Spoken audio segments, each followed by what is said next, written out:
Are you ready to transform your pool into a stunning oasis? At Mainland Pool Service, they're a family-owned business committed to keeping your pool looking pristine all year round. They believe that pool care should be proactive, not reactive, which is why their skilled team handles everything from routine cleaning to complex issues with precision. They prioritize clear communication and personalized solutions to exceed your expectations. Join the Mainland Pool Service family today and experience the difference their expertise and dedication can bring to your relaxation retreat. Contact them now at mainlandpoolservice.com.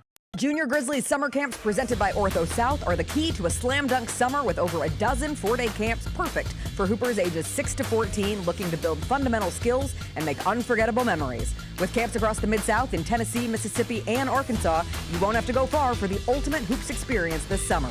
Registration comes with a Junior Grizzlies jersey, lunchbox, and a basketball to take home. Don't wait, space is limited. Visit grizzlies.com/Junior Grizzlies today to secure a spot for a fun-filled summer. That's grizzlies.com/Junior Grizzlies.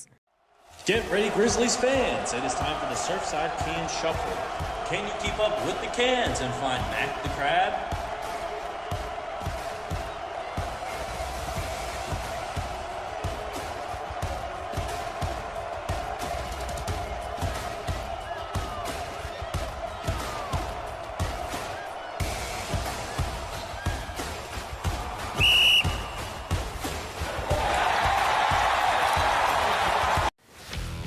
Let's face it, there's a lot of trash talk in basketball, but the great teams let their performance do the talking. Like Ford F-150 with Pro Power on board, a class-exclusive industry-first feature that turns your truck into a mobile generator and leaves the competition speechless. Ford F-150, official truck of the Grizzlies. Greatness starts here at your Mid-South Ford dealer. Class is full-size pickups under 8,500 pounds, GVWR. Orthopedic injuries can be unpredictable, unforeseen, and unscheduled, and Ortho South understands this better than anyone. Since your injuries don't make appointments, you don't need to either. That's because Ortho South welcomes walk-ins during the weekdays, in the evenings, and even on Saturdays. So next time an unforeseen injury makes an unscheduled appearance in your life, visit orthosouth.org to find your nearest urgent care location. Just walk in, and Ortho South will take care of everything, especially you. Learn more at orthosouth.org. That's orthosouth at orthosouth.org. Grizzlies fans know it's the team that gives you the edge. Big River Steel does too. And much like the Grizzlies have recruited legendary talent, we want you to be part of our team. Are you ready to be part of something legendary? Then visit www.bigriversteel.com. That's www.bigriversteel.com.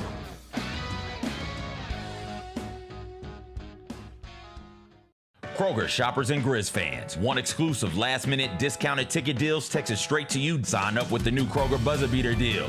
Fans can sign up by texting Grizz to 636-479 or visit your local Kroger store in the Delta Division and scan the QR code. By signing up, you agree to receive recurring automated promotional and personalized marketing text messages from the Memphis Grizzlies. Consent is not a condition of any purchase.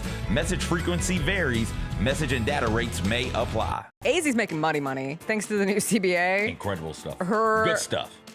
Rookie contract. She is projected to make $500,000 this year, and just in comparison, Paige made $78,000 last year, and Caitlin Clark made $76,000. Anytime we get workers getting paid what they're worth, I'm all for it. Tune in to the Jessica Benson Show with CJ Hurt live every weekday at 8 a.m. on YouTube at Grind City Media and the official Grind City Media app.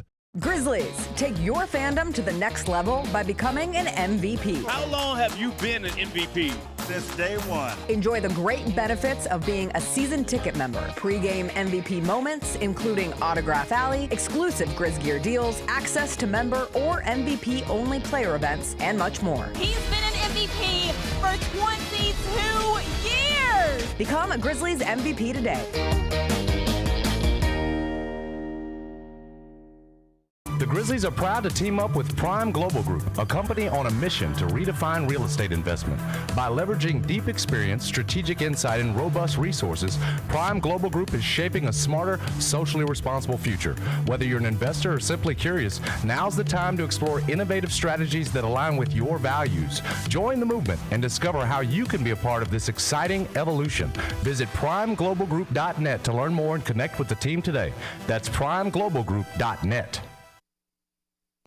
Live from downtown Memphis, this is the Chris Vernon Show on YouTube at Grind City Media and the official Grind City Media app. Now, here's your host, Chris Vernon.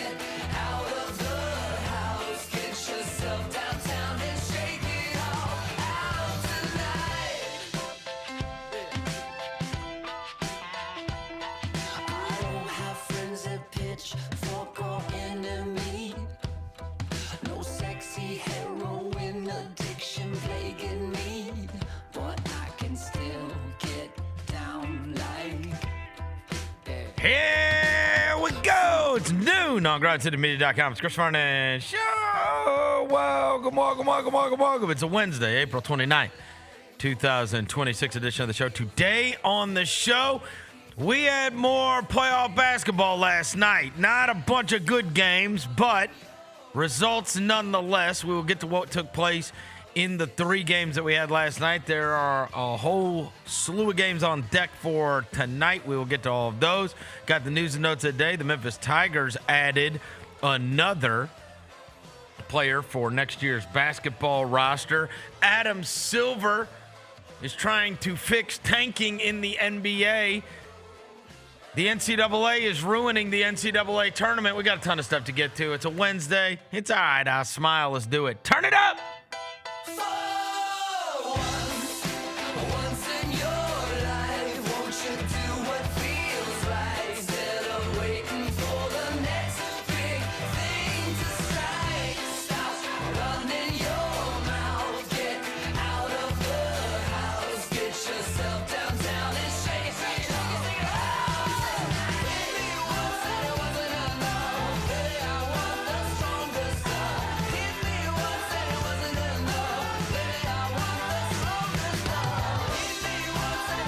Yeah.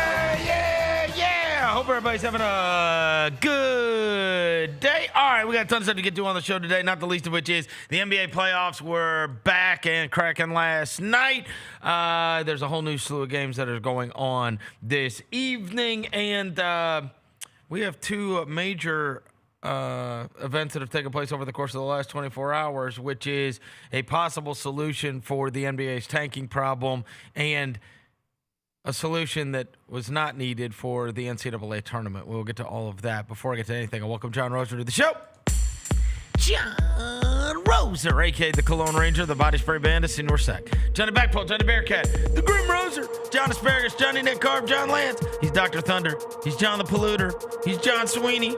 Hello, John. What up? Devin Walker's here. He's the microphone mangler, Senior Quasadilla, Master Math, Navajo Joe. The reporter, the photographer, he sure is. He's Walker 93. I don't know. Why didn't you tell me that hockey? I know you played hockey as a kid. Why didn't you tell me how dope hockey was, bro? We have. Because we have for literally the last 10 years. We have talked about playoff hockey being awesome. Last night, you see what happened? They didn't win the game. The Mammoth? No, not the Mammoth. Oh. The Blade Gang. You know about the Blade Gang? I don't know the Blade Gang. These group of dudes who skate to Buffalo Sabres games. Jaylen, can you play the video?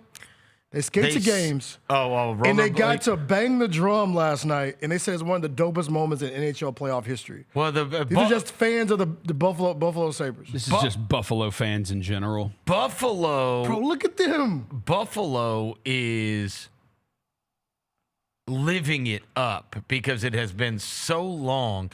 It was like a Kings-like stretch. Where you remember when the Kings, this is very Light the Beam-esque. Oh, it is. Yeah, okay, where it's like they have just been down and out for so long.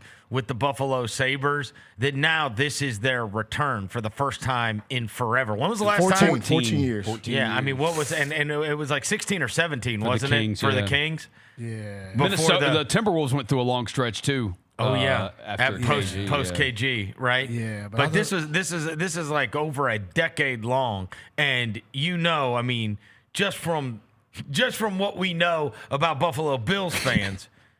You know what I mean? Yeah, it's just like they beat up this dummy thing before games. The Blade Gang does. They skate to games in full uniform. Amazing. And last night they got acknowledged at the Buffalo Sabres game. They let them skate out all together and they beat the drum. They didn't win the game, but I was like, yo, I put it in our little chat. I was like, yo, I gotta bring this up. Yeah, shout out to the Blade Gang. All right, so the NBA playoffs were not very good last night. We did have 3 games. I must say that the Philadelphia-Boston game did wildly entertain me because, we've got to cop to this, both on the mismatch and this show. I think I said them both. I would be surprised if Boston doesn't close out Philly. I would be surprised if San Antonio did not close out Portland last night. And I would be surprised if the Knicks didn't take control of the series and win Game 5. 2 of those things did play out the way thought they would. Gotta go to sleep early. Gotta go to sleep early. Well, yeah, but the one that did not was the Philadelphia-Boston game. And as we were watching those last night, I was texting you guys, and I was like, it's the third quarter. This is like a 1-point game. Yeah. And when Embiid went out, I was like, oh, geez, what a bummer. I mean, isn't this the story, right? He lasted a game and a half. Let me tell you something. He came out in that third quarter and was unbelievable. And it was one of those where you never want to drastically overreact to one game, but as you were watching it and you were watching Boston, you're really just rolling dice. Like, are we going to hit a bunch of threes or are we not? And we're going to look awesome when we make a bunch of threes, and we're going to look like crap when we don't make a bunch of threes, right? Like, that's how it feels like with Boston. But what was rather evident is, you've got these 2 dynamic guards on Philly, but it was the ultimate tantalizing feeling that Philadelphia fans must have had for the last decade, right? Right. Where there are these moments, there are these games where you're like, this dude is unstoppable. Completely unstoppable.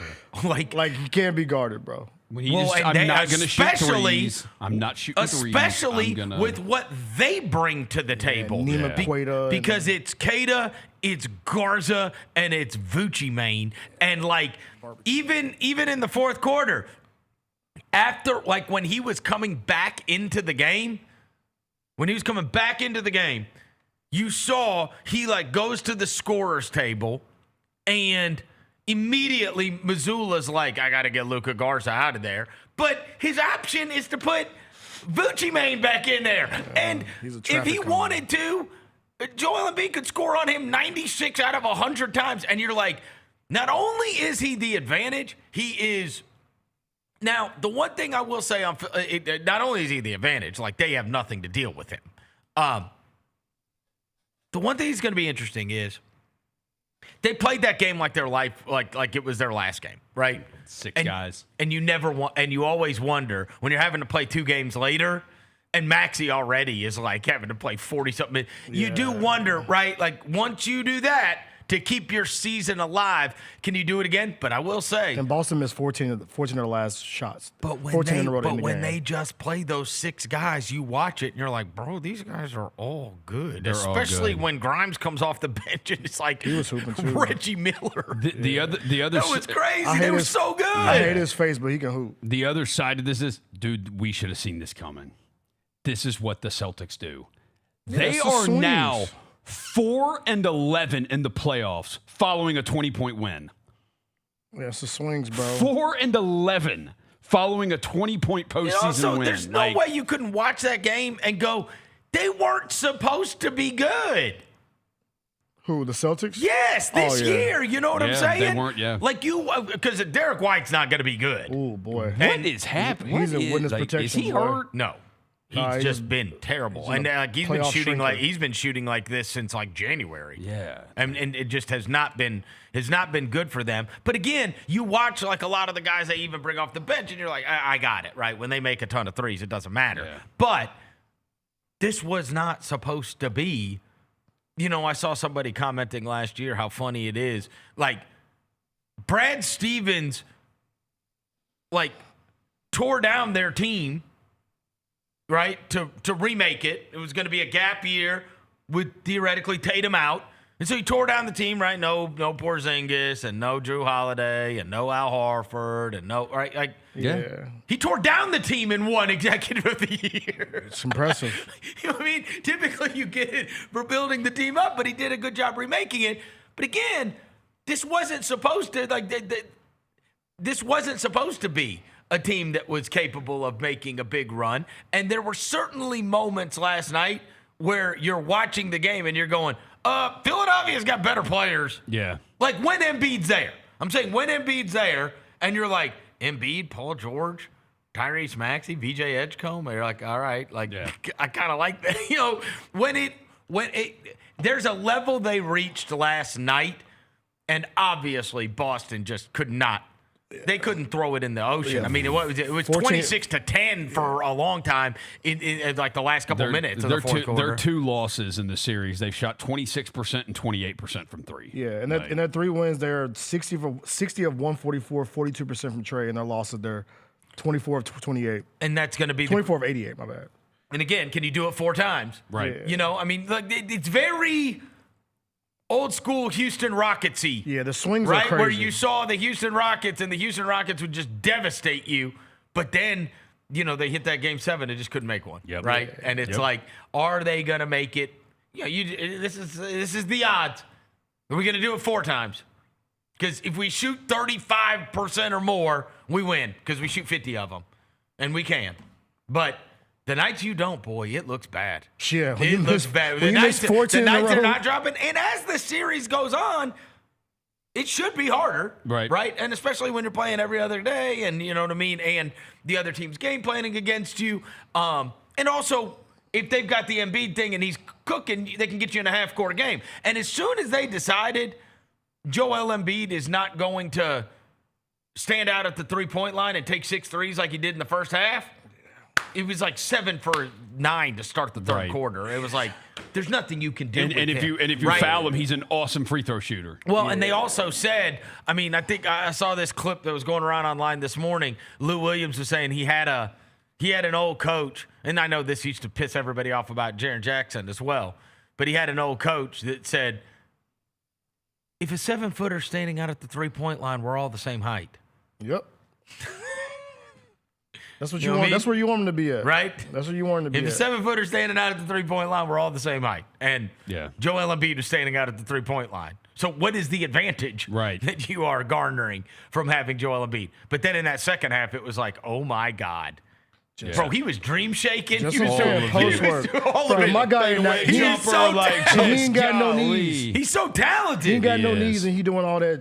Oh my God! All them buckets. Jalen, you got the video of him just cooking. This all his highlights, just him cooking. He was also protecting the rim on the other end, right? Because they could just post him because they have to have somebody to deal with him on the other end, and those guys are ill-equipped to pull him away from the basket on the opposite end, right? You really, it's tough because you've got to make a choice here. Are we going to try to punish them for playing Joel Embiid? Look at that boy, Dream Shaker. Get on. I mean, this was. Come get it. It is so That's smooth. so tough. This is where Vucci is not Porzingis. And he has no knees, bro. No knees. It looked like it when he went out in that third quarter. I was like, oh man, that freaking he lasted a game and a half. His jump shot looks so smooth like that, man. Yeah, bro, he's skilled as hell, boy. Dude, and here's the thing: you get a game 6 on your home floor.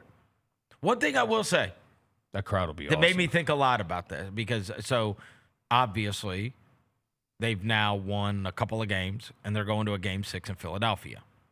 I fully expect Detroit to be able to beat Orlando tonight to force a game 6. Obviously, the Blazers in San Antonio are not going to a game 6. Oklahoma City's not going to a game 6. But I saw this stat that came around last night. It made you think, and it might make you think differently about both New York and Boston, okay? Because I think at least through the first several games of the NBA playoffs in the first round, it's rather clear to me, and I think probably you guys as well, there's Oklahoma City, San Antonio, and then there's the rest of everybody, right? In terms of levels that can be reached and levels of impressed that I have been thus far. And I found it interesting. Since 2015, so you got to go back all the way to the Warriors, who played against the Pelicans in the first round that year. Since 2015, every eventual NBA champion won their first round series in 5 games or less, except for one. There was one team that did not win the or actually, you know what? I take that back. No, it applies. Every team since 2015 has won their first round series by 5 games or less.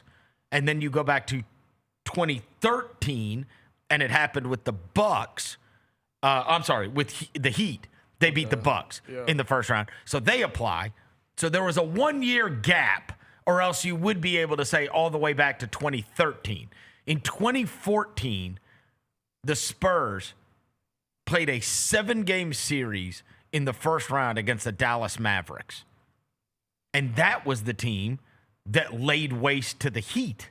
Yeah. They beat them 4-1. You remember they mauled them. They beat them 4-1. Yeah, they dominated in the finals.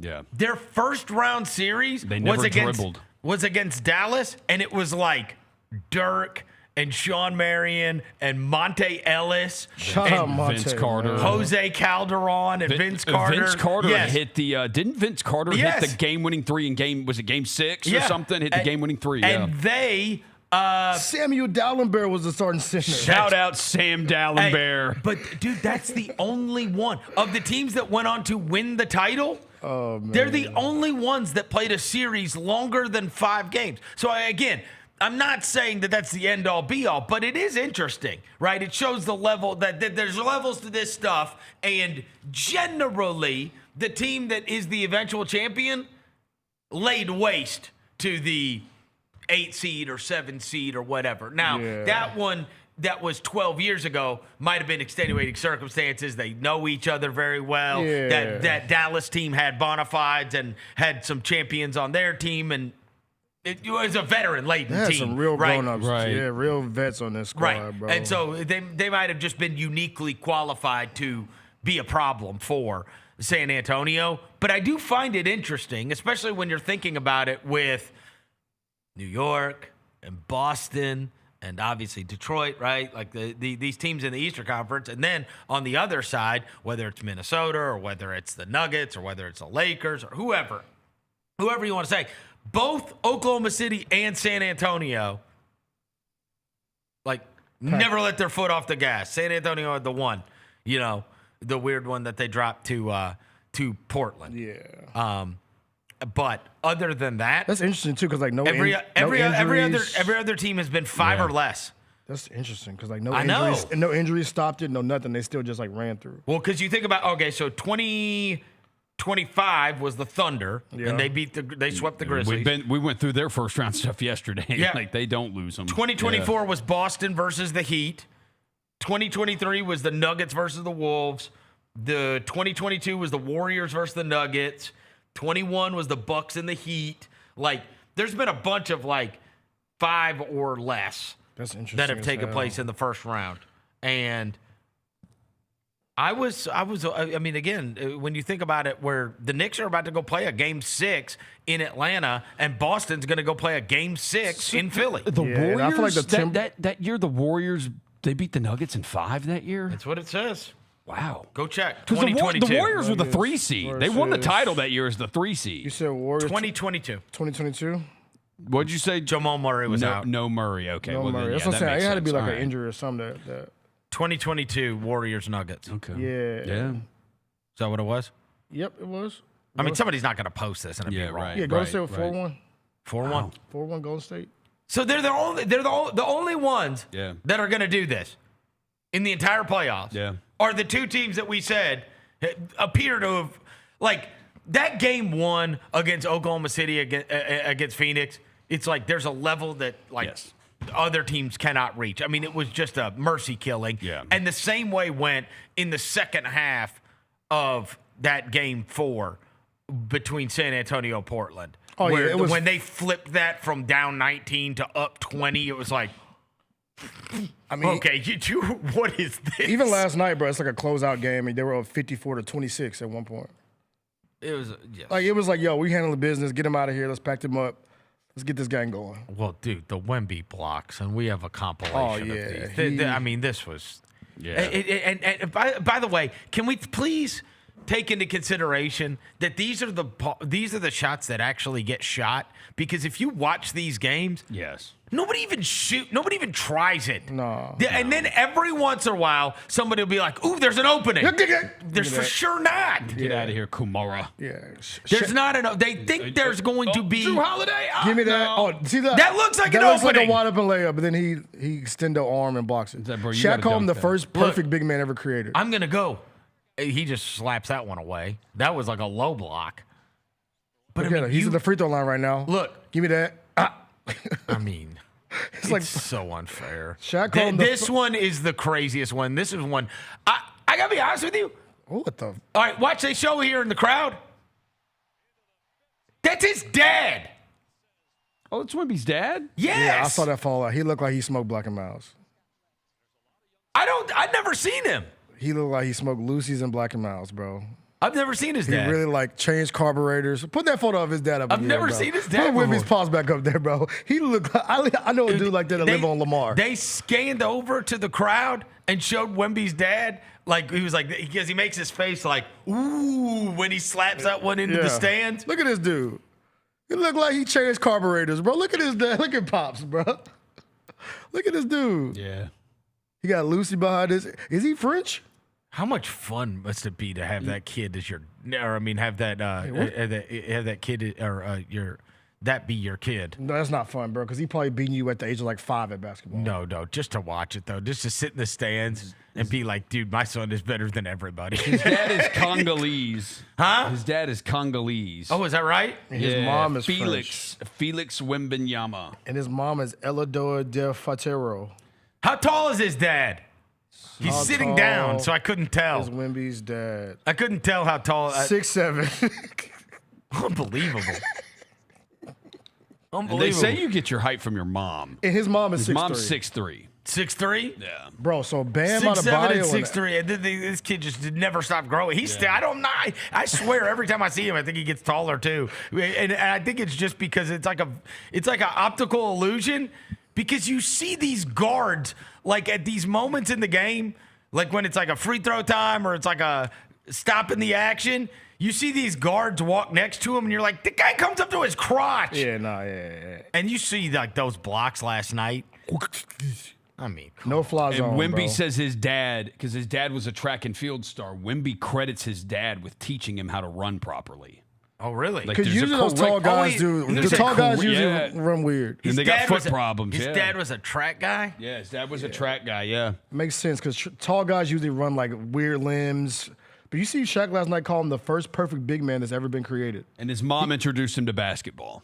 He said he can shoot, free throws, play defense, play offense. He's a great team player. I'm happy for him. I'm excited to watch him for a very long time. He's amazing. The first perfect. You know how hard it is to get Shaq to give you props? He never want to give Dwight props. He never wants to give. There's no ding. So I'm saying What are you gonna? I mean, Shaq is a bona fide hater though, bro. I got it, but you watch that and you're like, I drop step and dunk on Wemby. Yeah. Bring it. Right. Yeah, Until he gains some weight. He needs to gain some weight. But, he's always like he's always hating on everybody. He might be. Tomato chest him.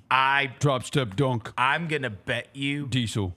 I'm gonna bet you that Wemby has gone like way out of his way to earn his respect. That's what I'm gonna bet. You think he went? I'm gonna bet you don't. Yes, I'm gonna bet that they have a relationship that is you know what I'm saying? Like they have been Wemby, in each other's presence. Wemby has a great respect for those who came before that came before him, the history of the game, and he's at an organization that has two all-time great big men that won championships there too. But I mean, you watch those games and like that. he is the one that even the elder statesmen of the NBA are like, this is subhuman. Yeah, we've never seen it like this before. What are we doing? What is this? KG said, just wait till you get some flavor. He's really gonna be over with it. KG was like, just wait somebody one of them women go put some stuff on him, then he really gonna be a dog. But he's just so disciplined. He is. Like he just doesn't. You really feel like he is like one-track minded in terms of a way that like the distractions that would overtake most young people just don't. Nah. You even heard when Jared Weiss was on with us. He's not like a social media guy. Like he's like reading books and stuff. Kind of Scotty like, Scheffler. And he goes to bed very early. Yeah. We did see him freaked out on the bench, though. He did some freaky stuff on the bench. Didn't he go visit? He visited with monks all summer. Yeah. He couldn't have anything. He couldn't have anything. Like you're just. I got one little Wemby criticism though, and I watch, and maybe it's just me, just like, all right, bro, it's not that deep. When when people ask him a question, he takes it all in. Yeah. And like looks and like blinks, and then he like thinks about it and answers. Like super hard. Like some questions don't need deep answers. That's because he's an alien. Yeah, he's also he's like, getting word. He's getting word from Master Alien on how to answer these questions. And he's also that's possible. Like, the motherboard has the mothership has to then come down to him. How do I deal with this? Wait, they asked me about blocks. He's super thoughtful. Yeah, he sits there like think like he. But it's also this awareness of the way the media works too, because you see. He knows exactly what he is doing. Like that thoughtfulness leads him to saying the things that he intends to say. Yes. Right? Yes. And sometimes those are like, even when he was making his MVP case, he does this in this incredibly thoughtful way. Even when he was about to criticize, no wonder the NBA cut that mic off. Because because it's going to be the most thoughtful, sliced and diced response. He's going to make sense. He's going to make sense. Right, and nobody is going to be on your side once he's done talking. Absolutely. It's like he could win every debate. Just wait till they ask him about lottery reforms. No, for real. They're just get preemptive. Cut the microphone. Might be like lights go off in the press conference room. Look, they drugged them, and then obviously the Knicks took care of business against Atlanta last night, and it was another big Towns night, and that one kind of settled in. I'm not saying that one is over because Atlanta's going to get to play at home, but it seemed as if after, you know how we were talking about, sometimes this stuff happens early enough, and sometimes it's too late before you figure it out, right? And there were two things that the Knicks figured out, much like when we were talking about why did it take so long for Ime Udoka to decide, hey, we're going to put Luke Kennard in every action. Like, you get paid lots of money. Like, what to coach a basketball team. Just watch old Grizzly series. Like, what are you doing? So it took been in the league for a while. Like, there's are you just so focused on the defensive end that you forgot? Like Luke Kennard should be having to guard Kevin Durant every time he touches the ball. Yeah. And so, Thompson and Tari Eason and whoever. And so, in the Knicks series, there were a couple of things. The first one was, hey, Karl Towns is your advantage.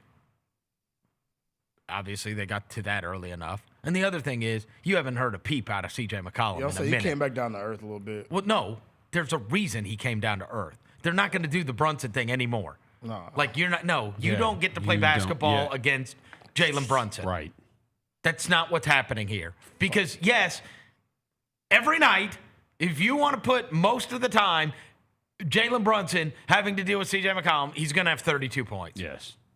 But that's not going to be the way this goes anymore. That's not we're not going to allow that kind of basketball to be played anymore. And you see how the Hawks look when C.J. McCollum is not 2013 C.J. McCollum. Right. Because he was peak of powers, C.J. McCollum. In the end, it's like, and that's the ebb and flow of a series, right? Like, okay, this guy killed me. So, look, there will be, you best believe, Joe Mazzulla is now deciding what are we going to do with this Embiid thing, right?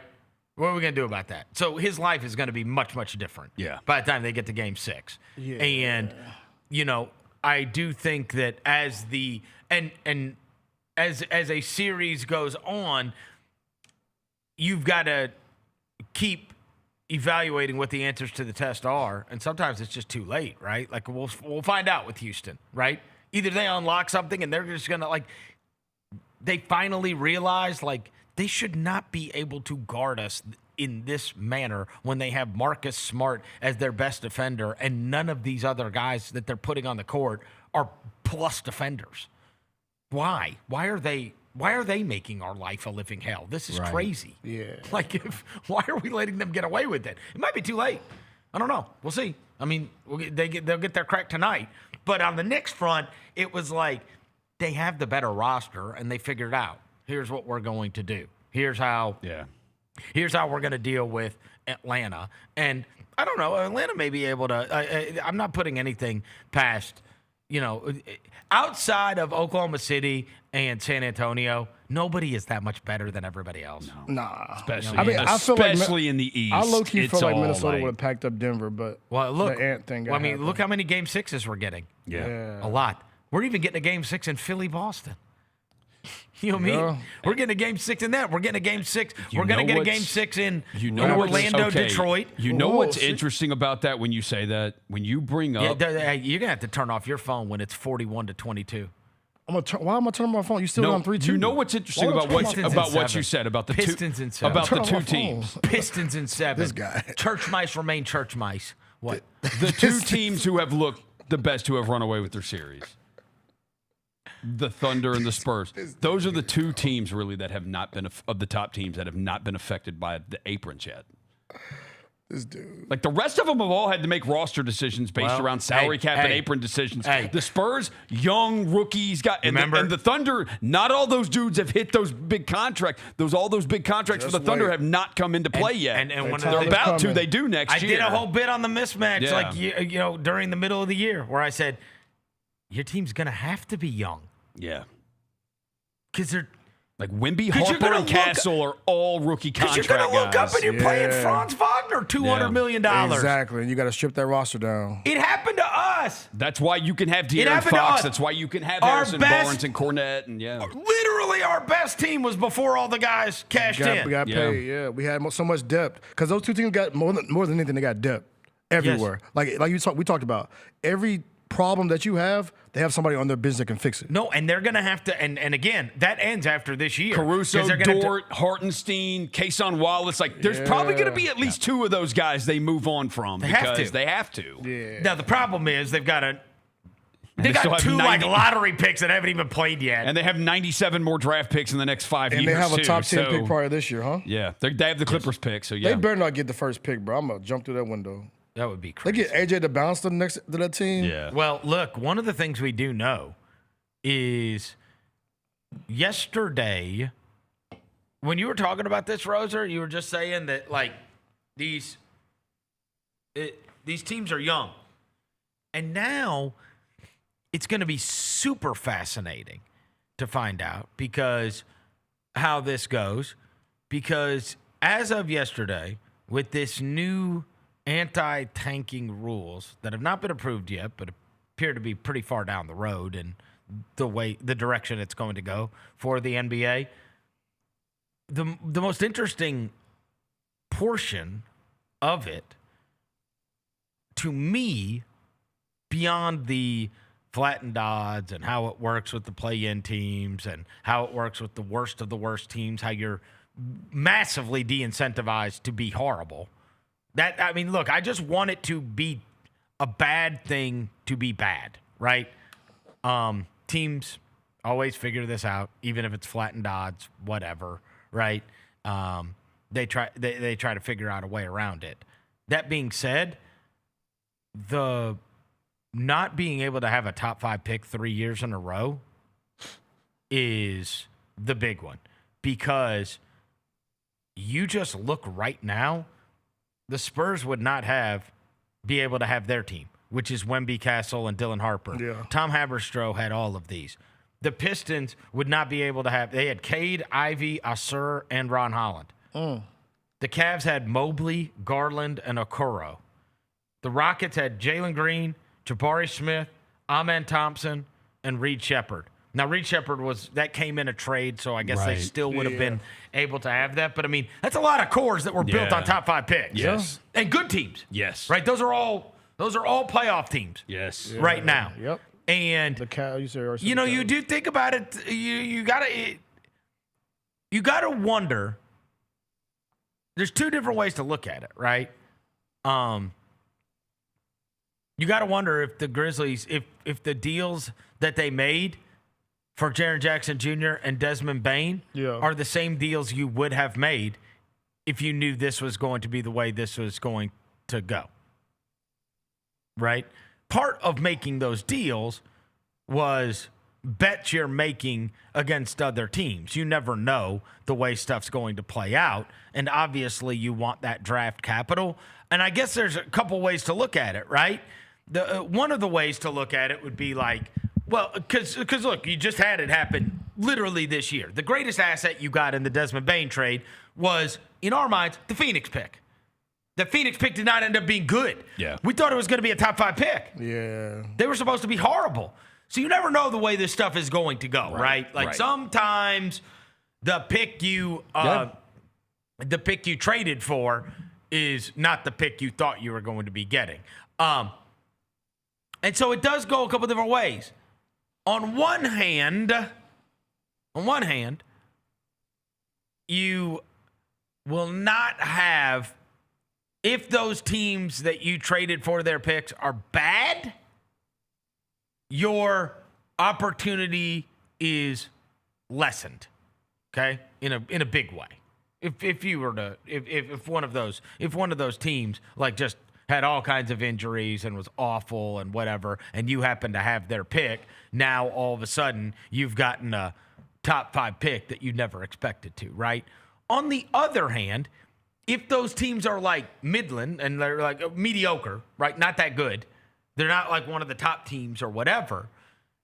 Now, because of the flattened odds, you actually have a better chance with those, right? Like, so if you expect Phoenix to be competitive, but maybe, you know what I'm saying? Like, if those teams are not going to be terrible, like, because it's flattened, you have it's all going to depend on where the pick lands, right? Yeah. And again, then getting lucky. But betting against another franchise, you wonder if you were sitting there going, I'm betting against Orlando, they're going to end up breaking this thing up and because they're spending all this money, but it's not good enough. And then they're going to break it up. And now I got their picks going forward. Right. You could be thinking ahead like a mother. That's how you have to do. You have With to. Phoenix, you're going, how are they going to be good? Right. I just wonder if the deals would be different and what the value of first round picks is as compared to what it used to be, right? Yeah. Because a first round pick, like the lottery ticket could be amazing. It could be an amazing lottery ticket. You're not getting an amazing lottery ticket in this. In fact, just look. This is the way it was and the way it's going to be. Here's just a visual of what the current odds, what the current odds are versus what they are going to be. So you see, you are massively incentivized not to be one of the 3 worst teams. So you can be like the 4th worst, and then that's interesting. So we would be in the 8.1. Yeah, we Correct. would. We would be in the 8.1 We have range. 9 right now. We'd be 8.1. Yeah. And here's the other thing. You do have, again, so some of the picks that they've traded for in the future, if those teams are now like play-in level teams, you see your odds are better. Yeah, 5.4, yeah. So it just depends on where it's going to land.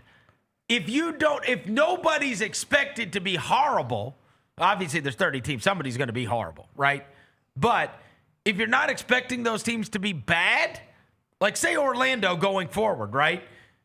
Okay, well, if Orlando is not like a championship or high level, like home court advantage playoff team, which they cashed in, right? They paid Suggs, they paid Franz, they paid Paolo, they paid Bay. It has to be good enough, right? Yeah. And they're playing right now, but like you see right now, if you were We'll just take, for instance, these picks that we have this year would be better. So we have the play-in team would be. We have that 5. I'm saying it's better than what it was. Yeah, we would.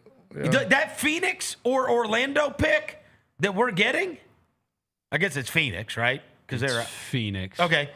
So that Phoenix pick we were getting had no chance at being in the lottery. And this gives it a chance. It gives it a 2.7% chance of getting the number 1 pick. Yeah. You know what I'm saying? Yeah. So it just depends on the way how it goes. Right. You would have had a chance at the lottery this year. Not a great one, but you'd have a chance at the number 1. You'd have a chance. It's better than 0.0, bro. That's just the 2.7 at number 1 pick. What is your percentage chance of getting a top 4 pick? Because that's the lottery. But you have no chance. You have no chance right now. You're just locked in at the 16th pick. Right. So it goes both ways, right? If the team sucks, your opportunities are not as great as they would have been. But you got to suck a little less. But if they're pretty good, and if you, well, here's the other thing you look at, Roser. You on the years that you've got like multiple first-round picks. Now you have like basically a 16% chance or a 24% chance when the other teams have an 8, right? Because you own a couple of those. Yeah, multiple. Right? Ones. So you would actually have, even this year, the Grizzlies would have, yes, they would only have the whatever. I guess they had the 6th worst record. So that number does not change dramatically, right? They have 9% right now. They would have 8%. Yeah. But they would also have another crack at it with the Phoenix pick. Yeah. This new system, weirdly, would be better for this year. Wow. Thanks, Adam Silver. Right? Thanks, buddy. No, but going forward, it could reap benefits too. Yeah. It's just more teams. The more first-round picks you have, the more cracks you get at So it. Unless it falls in a year where you can't have the top 5 picks. Exactly. Then you're screwed. That would be, that would so stink. do you just, No. Traded, you can. Traded, you can. Traded, you can. So the Phoenix pick we could get in there, but it can't be your own pick. Yes, you cannot. Okay. You can't suck for 3 consecutive years. This is better than what they're doing now. It's also like, it's way better for fans. Yes, it is because now you got to try to win. Because nobody is. You are de-incentivized to be terrible. Now next year's draft is not supposed to be great, so like it's going to fix it on its own. Yeah, it is. That will fix it on its own. That will fix it. So what happens in the year where it is supposed to be a great draft? That's what I'm saying. We're going to see. That's what we're going to see. Try to buck this system. It's not. I will tell you this. So one thing that ran through my mind yesterday. It is all going to be dependent upon who is available, because even if it's if there's another Victor Wembanyama. Now, what's interesting about that though is I do like that they put in that it hurts you to be one of the bottom 3, that you are not helped more by losing the maximum games. So what's weird is you would almost have to jockey, like just there will be teams that are trying to get in the 8.1 category. Yeah. That's what will happen when there's another Wemby. Because you will say, I would rather have an 8% chance at changing my franchise for the next 20 years than not. And you may have to see it coming. And my team's not going anywhere anyway. But again, there is no Wemby, right? Like, I mean, this year was a spectacularly terrible year for this to all happen, because you didn't have to have the top pick. Yeah. It wasn't just DeBansta or Peterson. Yeah. You knew it was DeBansta, it was Peterson, it was Boozer, it was Wilson, it was Acuff. Then Acuff popped up. It was Wagler. It was like, I mean, the strength of this draft. I mean, I remember Adrian Wojnarowski. This is months ago. He did like a little Q&A, and obviously he's not part of the NBA ecosphere anymore. He's working at St. Bonaventure, but somebody asked him about his solve for tanking, and he said the solve for tanking is bad drafts. I mean, that's it. That's the solve. If there's awesome players, teams are going to find a way to manipulate their way in there the best they can. That's the system. That's the way. So when there's like an awesome player like a Cooper Flagg or something like that, not even a wimp, like Do you have to see it coming a couple of years away and you try? I mean, I don't know how you. You that's, try to acquire as many picks as you can that might be in that middle area. Here's what I'm gonna say. You know how much I hate tanking. This is a massive step in the right direction. Yes, I do think there will be a swath of teams de-incentivized to lose, which is all I care about. Will teams find a way to manipulate something? Yes, they will, because they always do. They always find a way to manipulate it. But what we want is it to be bad to lose. It does not benefit you to be terrible. Yes. Yeah. That's what we want. Yes. That's it. Because if it doesn't benefit you to be terrible, then you will not be terrible. Yeah. Like, it only hurts you. It hurts you business-wise. It hurts you fandom-wise. It hurts your culture. It hurts everything. But the end justifies the means. Yeah. It has. It has, because you can look up and freaking Victor Wembanyama is blocking every shot imaginable, and your team probably is going to be in the Western Conference Finals rather easily with a chance to win a title with a friggin' 22-year-old on a rookie contract. Yes. Like, was that worth it? The answer is 1,000 times yes. Now, was Zachary Risacher worth it? For sure, no. Hell no. And that's the point. Yeah. Bad drafts solve things. Yes. Zachary Risacher's not changing anybody. Now, the thing is, So close. Now, what's going to be fascinating is, let's just take for instance, because I know, the number one player in this class, Tyron Stokes, who's supposed to go to Kansas, he's not supposed to be, nobody fancies him as a franchise-changing NBA player, right? We'll see how he does his, first year at Kansas. That being said, not in the way that, hell, somebody told me about A.J. DeBanson when he was 13. Yeah, Tyron's been like that, he's too. He's been around. I got it. Tyron's been a high-level player. I got it, but since nobody looks at Stokes as he's going to change our NBA franchise in the same way that the other ones have, right? That class is not, those things are not equal. What's going to be interesting, though, is let's say the Finnish freak comes over and just demolishes everybody at Arkansas next year. And all of a sudden, people are looking like, Or somebody comes out of nowhere. This guy's the next. He's like Luka, except he dunked on people, and it's like, we got to get the Finnish freak. Yeah, and then again, there will be a swath of teams that are like, God, if we could get this guy could change everything for us. Or there's always one guy that pops up out of nowhere that people aren't talking about right now. Oh, yeah. There's always at least one guy that just. Usually. Yeah. Even though I feel like, but how many years in advance were we talking about Wemby? 3 or 4 years maybe? He wasn't People knew. People knew. People knew he was on the horizon. They were talking about him when he was 14, 15 years old. Yeah, but it was it wasn't like a. Doesn't he have a little brher? He does.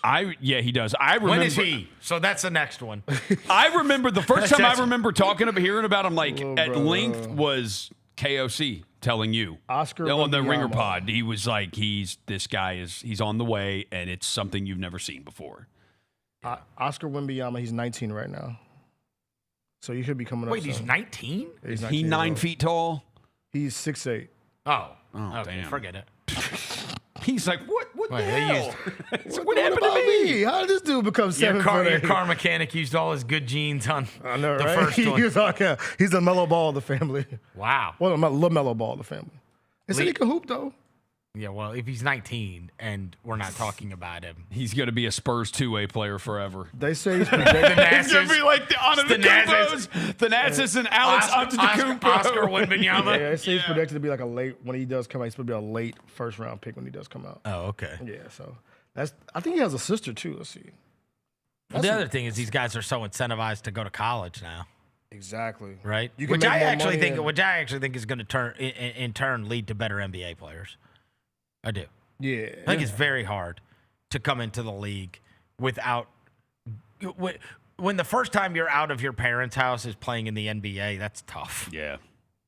Not that some of these guys have already been at prep school and have lived like they've been in college, whatever. Yeah, but I'm talking about the new school but you've got bills and you've got responsibilities. There's so much more into becoming an adult that I do think college will serve a lot of these guys extremely well, just in having the emotional maturity to be able to handle going to the NBA. Yeah. You know what I mean? Yeah. In a way that other guys that in years past you were also de-incentivized to go to college. It was just get to the NBA get your paycheck. But now that you can get a paycheck earlier, you can. I actually think that is one of the things that will serve these guys extremely well. Some of them to go to college, learn from good coaches, play in high-level basketball because these college teams are just so much better too. You watched them this year, and it's like. You watch that Illinois team, and you're like, geez, man. Yeah. They got 3 or 4 guys that are going to be playing in the NBA, and they're, like, physically matured, and then, like, Wagler's kind of just getting to learn around them and play against guys that actually know how to play basketball. And it's not like you just got one 5-star recruit and then a bunch of guys that are never going to play in the NBA with you. Like, some of these teams are going to have 3 and 4 NBA-caliber players on your team. You know, you're seeing it. Yeah. You're seeing it with all these teams, right? You're gonna look up and these, Kingston Flemings and Emmanuel Sharp and like even Houston is gonna have and Cenac, Sharp, and Flemings are all gonna be in the NBA. Yeah, and that's Houston. You know what I mean? Yeah, I think that the top players are still gonna be the top players. Like I said, they're gonna have the time to mature now. That's just being thrown into an NBA program. Yeah, no, like they're still gonna be like the cream of the crop, the 5-star. Of course, but it's gonna be time now where they're gonna be having $20 million in their pocket when they. Well, and also some of them are gonna stay. You've already seen it. Yeah. Oh yeah. Would you rather make $20 million in college or in 6 months, or would you rather? And then there's going to be those that even develop into even more than they would have been, right? Like they were never going to if they would have left and gotten drafted in the second round, they might just be washouts. But instead, they get that extra year of training and playing basketball in college, not putting the NBA wear and tear on you. Because I'll say this, you have to be so self-motivated to be an outstanding NBA player in a way that is not true. Like college, they make you do it. Yeah. Yeah. In the NBA, there's not enough practice time. Nah. You have to be so self-motivated to be awesome in the NBA. Yeah. Because you're just not. These teams don't even get to practice anymore. They don't have time. I was listening to a podcast and somebody said they were working out. I think it was Kobe. And they said they had the same shooting times. And they were like, yo, did they work out? And they said one time they were like, the coach called him and was like, yo, you working out today? And they were like, they heard like somebody breathing hard in the background. And it was like 10 p.m. and Kobe was already done 2 or 3 workouts. He's like, damn, you didn't call me? It's just fringe NBA players. Those are the. We had a player several years ago. This is in the 2010s. You might remember his name, Ivan Rabb. Yes, he comes on my TikTok all the time. No way. He like my For You page. He's like training kids. He is? I'm dead, like, bro. Today, Ivan Rabb, in Oakland, right? Ivan Rabb comes up on my For You page on TikTok because he's training kids now. Yeah. Like training them like how to do ball handling drills and all that kind of stuff. Super sweet guy. Yeah. So Ivan Rabb and I were talking one day, and this is what year? Whatever year. It was 2010s when he was like maybe in his second year. He was drafted in 2017. Second year, Cal kid. Mm-hmm. Yeah. So he tells me, we're having this conversation. He tells me that we're talking about his summer and what his summer was like. And he's from the Oakland area. That's where he was during the summer. Yep. And he reached out and he wanted to work out with Damian Lillard. That was from Oakland. Because he's from Oakland. And he said, I'll never forget this. He was like, I was like, so what was that like? And he was like, I showed up like, the first day and then like for whatever that week, he's like, there's nothing more eye-opening than going over there and seeing how Damian Lillard works. See, when I would get there, he is drenched. He's been working out for 2. There are levels to this. Mm-hmm. And when you see the best of the best workout, you realize how lazy you are. Yeah. No, like he is, everything is down to the minute. He is scheduled. This is when I do this. This is when I do this. This is when I eat. This is when I nap. This is like it is stringent. And I will take this many shots a day, and I will do. And so he's like that. When you see an All NBA, like Hall of Fame caliber, like he's like, you realize he's not. This is not just natural gifts. Is not the reason that he is where he is. Like. He works harder than everyone. He works hard. And when you're like in your second year in the NBA and you go see it, you're like, oh my God. Like, you know what I mean? Yeah. They say SGA's like that too. And guys don't do it. Yeah. The ones that do, like, I think most of the guys that end up being the best of the best, that is not a mistake. Nah, they say SGA. They are in fact the ones that are the most dedicated, and most importantly, and I think this is what he took away the most disciplined. Yeah. There is no, I went out last night, I'll come late tomorrow. Right. I'll get it done. There is like none of that. Yeah. It is, I am at the gym at 6 a.m. I am going to be, you know what I mean? When you show up for your workout, you're probably late because somebody already got another workout. Isn't that the Redeem Team thing? Like they're all getting in for the night, and Kobe's stepping off the elevator to go to the workout. So, yeah, they say SGA is like the stories I've heard. Like they say SGA is like that. Yeah, like you'll show up to the facility and like SGA is like they're just like has already done 2 workouts. Right. Or like in the summertime, he's doing three or four workouts a day, just working on stuff he does every day. And I saw something yesterday, and you think about this. I think about how old the guy. I saw something yesterday that said that Steph Curry goes to the weight room after every workout. And game. Yeah, see, bro. It's like 3 times a day. He's like in the weight room. Bro. Yeah. Like there's not a. Yeah. It's not a mystery why these guys are. You find almost any of them, and it's like the ones that have separated themselves and the ones that become that special. You have to be so self-motivated. Yep. Yeah. And that's why there's a long-winded way of getting back to the college thing. It's like you're just not ready for that. You know what I mean? You have always been, like, generally, the guys that are amazing in high school, you've gotten that far on. I'm not saying you didn't work, but it's talent. Just raw talent and genetics. Yeah, you know what I mean? Raw talent. Yeah, you can make it that far with talent and genetics, right? And then, like, it's something Gigi's learning right now. Bro, I've got to work every single. Gigi has always been. He was always the best. Always, right? Not that he didn't work as hard as the others, but he didn't. Why would he? He worked on clip farming. He worked on dribble moves and clip farming. I'm saying he didn't have to in the same way, right? You know what I mean? Like, because he's 6'10" and could jump out of the gym, and he could show up and kill you. Once you get to the NBA, you can't show up and kill anybody. Right. Everybody's the same height as you, bro. And I do think college will serve these guys extremely well. Yes. Just because, I just think about myself and how emotionally immature I was. Yeah. If you would have put $5 million in my pocket at 18. It's going to expose some people, too. You wouldn't have $5 million anymore. No. But the ones that aren't self-motivated will also fall off. Yeah, it's going to expose the ones that are not just because the they hunger will get money. The hunger of the basketball, the hunger of loving basketball is going to expose a lot of kids. It's going to tell you whether or not you love to play basketball or not.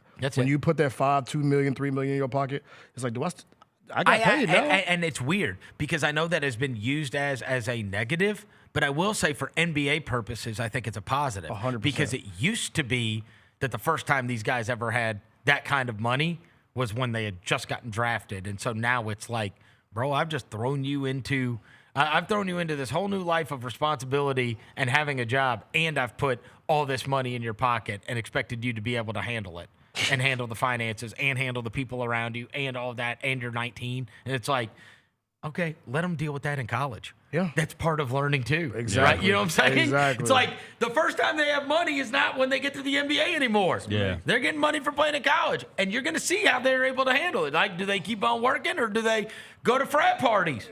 Or they spend it all on FanDuel like Brady Sorsby. That's what I would have done. I would have blown it. You would have been Brady Sorsby? No, I would have blown the money. I would have blown the money. Yes. On FanDuel? No, I'm just saying if you're that, I was not. Even when I got out of college, I mean, I graduated when I was 21. Yeah. But I mean, like, I was like I was going down to Tunica, and I was going out on the weekend. Like, I didn't save any money. I didn't, you know what I mean? I was just irresponsible. Yeah. It was fun. Yeah. I was splitting rent. We rented this house that was $675, and there were 3 of us, so my rent was $225. I gave $75 for bills, you know, so my living expenses were probably $300. I had an old Honda Civic from college, so I didn't have a car payment or anything. That boy was straight. And so, I mean, I was probably making $20,000 a year, but I mean, I felt rich. Right. And I just blew it.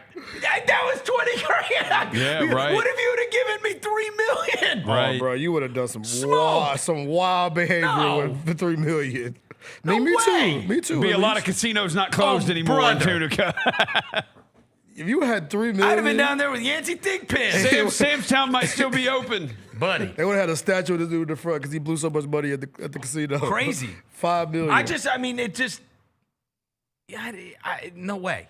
No way I could have handled it. And I spent 4 years in college. Yeah. And when I got out, I couldn't have handled it. So, I mean, I always have sympathy for. And I got good parents that, would have tried to show me the way, but I would. Thank you. You know what I mean? I was off on my own for the first time. I was responsible for literally $300. A lot of parents try to tell their kids, save your money, save your money, save your money. And at some point, maybe it clicks for you, but it's usually never when you really want it. Nah, you're like, bro, I gotta buy this. I gotta go to the club tonight, bro. I'm trying to buy. I got a little shorty I'm trying to impress. Like, right. Yeah. Mom, you don't understand. Yeah. You don't understand. Or it's like, I got money now. Yeah. I'm good. I mean, I'm straight. That's what you do. Mm-hmm. Yeah. Literally, I left in, what year was it?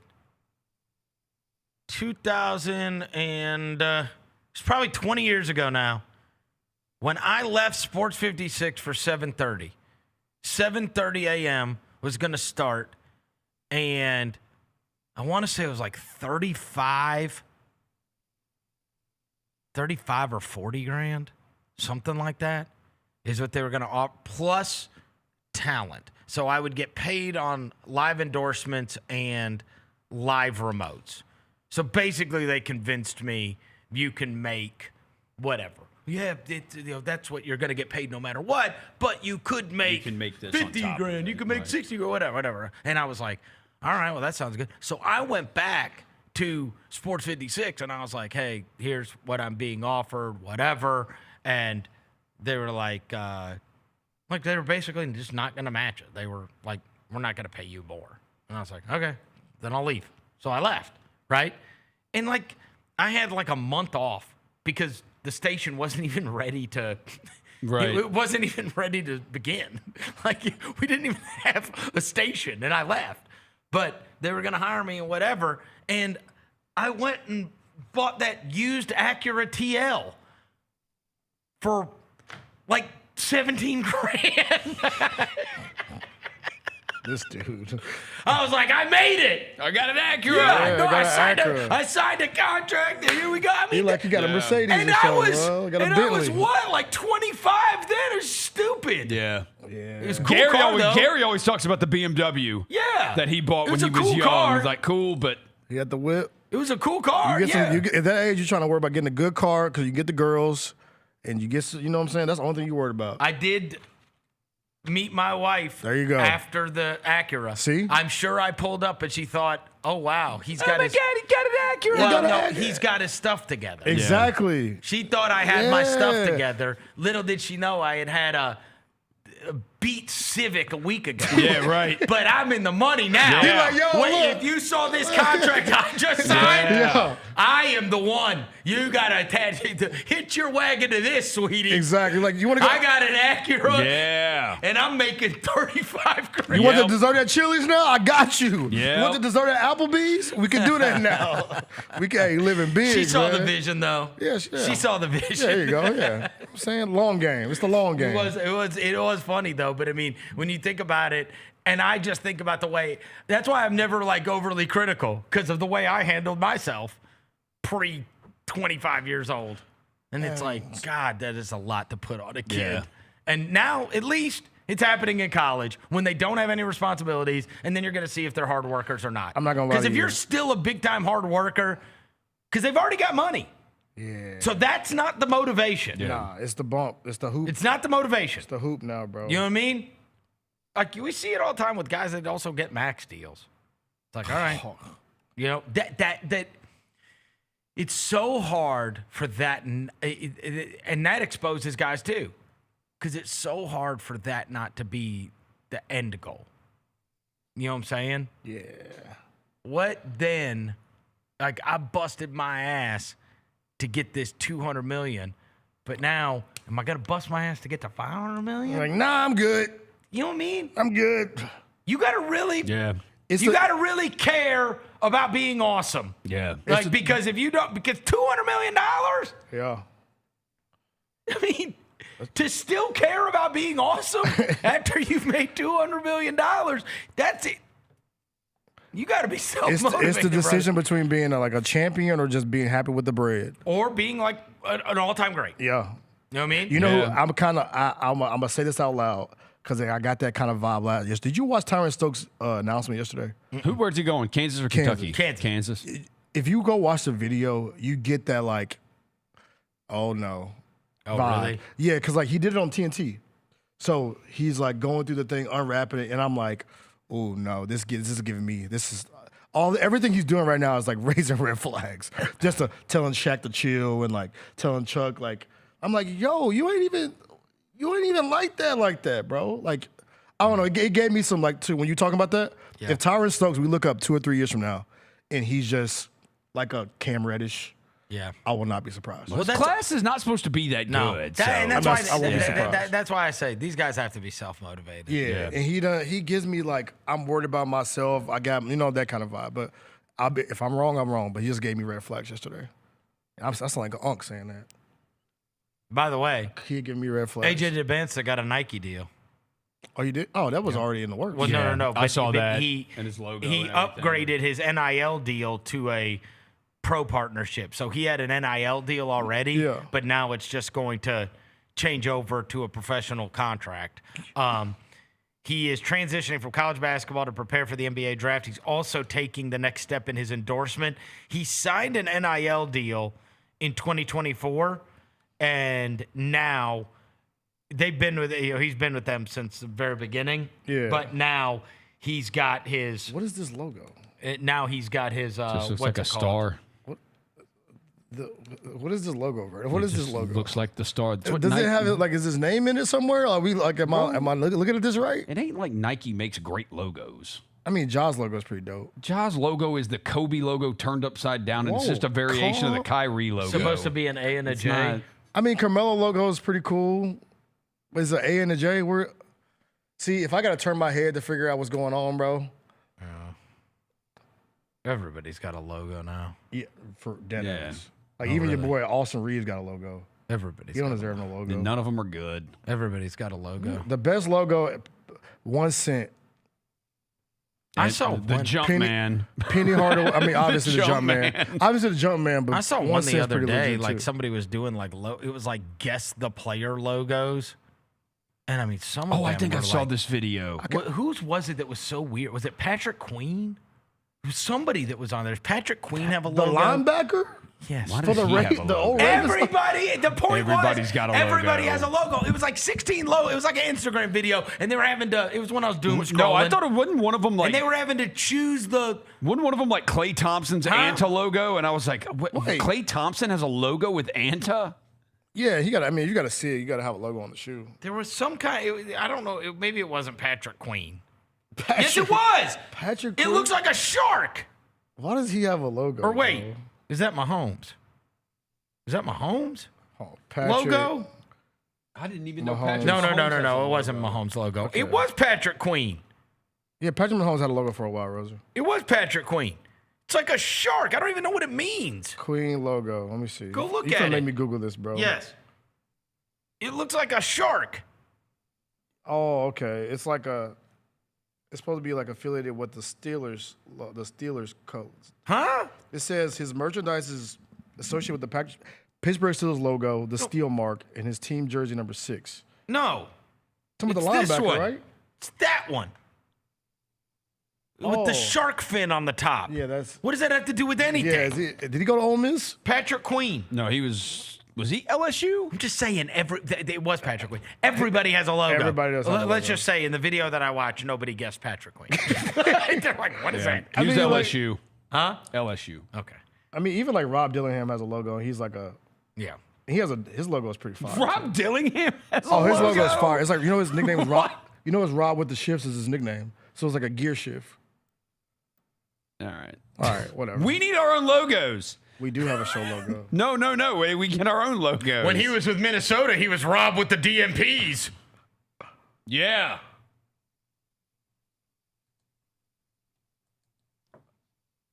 Yes. No, slot him out too, bro, because he's posing. Slot him out. You got him with the. What is wrong with y'all? Take a break. We'll be back into this Chris Vernon show.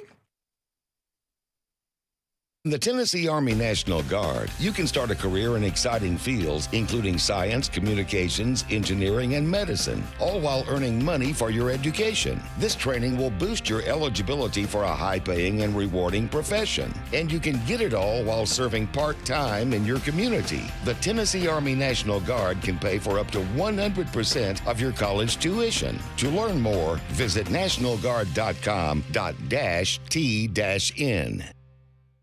Junior Grizzlies summer camps presented by Ortho South are the key to a slam dunk summer with over a dozen 4-day camps perfect for hoopers ages 6 to 14 looking to build fundamental skills and make unforgettable memories. With camps across the Mid-South in Tennessee, Mississippi, and Arkansas, you won't have to go far for the ultimate hoops experience this summer. Registration comes with a Junior Grizzlies jersey, lunchbox, and a basketball to take home. Don't wait, space is limited. Visit grizzlies.com/Junior Grizzlies today to secure a spot for a fun-filled summer. That's grizzlies.com/Junior Grizzlies. When the arena lights dim for a concert or when the crowd becomes one at a big game, you can almost feel like you're the biggest fan. But who's your biggest fan?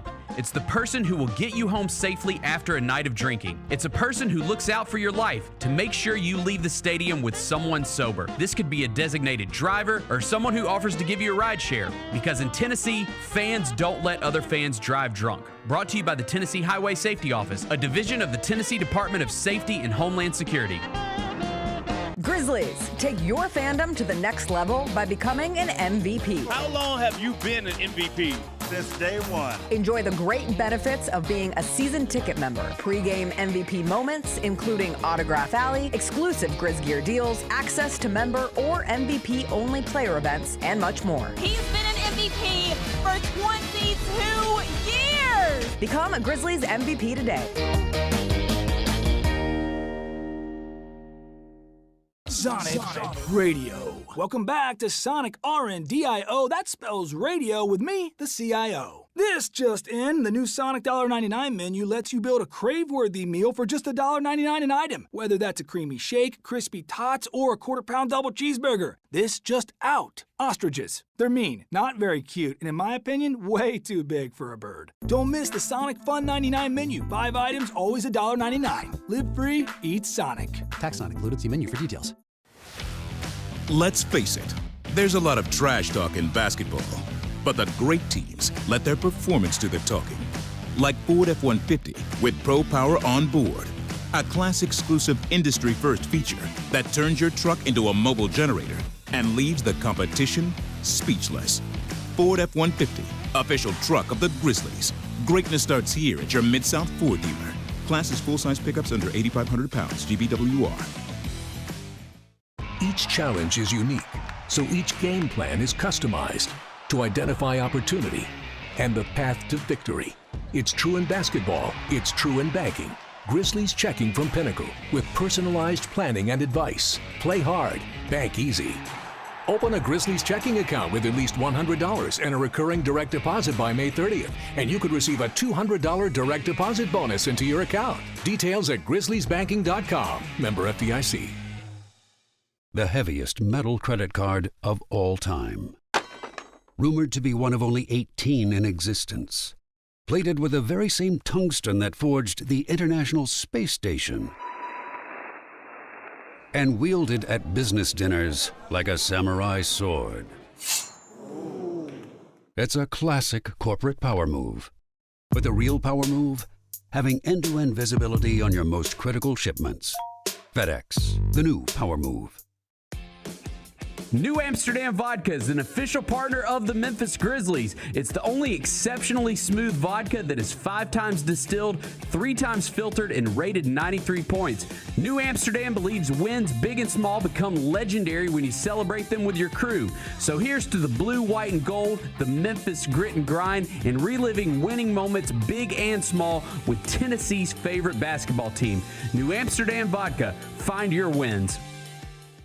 Rock and Roll Hall of Fame has announced its 2026 inductees. Among the headliners, Oasis. And I'm assuming your favorite, Iron Maiden. I dabble. Oasis is the biggest act here. I don't know, man. Iron Maiden. Bro, they just did a stadium tour. So does Iron Maiden. Iron Maiden's not doing a stadium tour in the year 2026. They're playing Minglewood Hall. No, they are not. The Gary Parrish Show, live on weekdays at 10 a.m. on YouTube at Grind City Media and the official Grind City Media app.